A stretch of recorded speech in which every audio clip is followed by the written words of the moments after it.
Hey guys, in this video I will show you how to fix the Roblox low memory warning on mobile. Alright, so let's begin with the video. This method works for iPhone, Android, and iPad.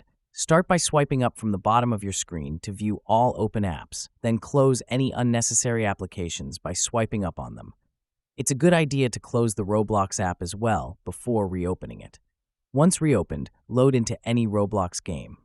Tap on the Roblox icon in the top corner, then go to the Settings tab. Scroll down to find the Graphics Mode setting, tap the arrows and set it to Automatic. Test the game to see if the warning still appears. If it does, go back into the settings and turn on the Reduce Motion option. This can help lighten the load on your device. If the warning persists, reopen Settings, change Graphics Mode to Manual, and lower the graphics quality using the minus sign. Try setting it to 3 bars. If the issue continues, reduce it further to 2 or even 1 bar until performance improves.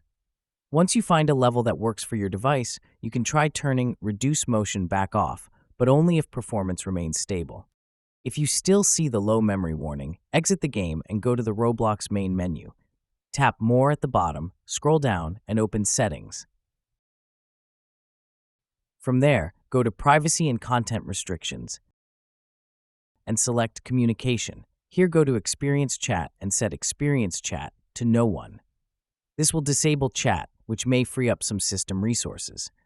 As another step, leave the current game, select the game you want to play again, and scroll down to bottom and then tap on Servers.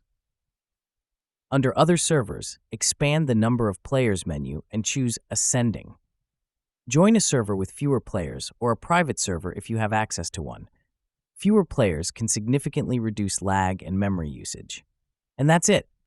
So that's basically how you can fix the Roblox low memory warning on mobile. So that's all for this video. Consider subscribing if you find it helpful, and I'll catch you in the next one. Thanks.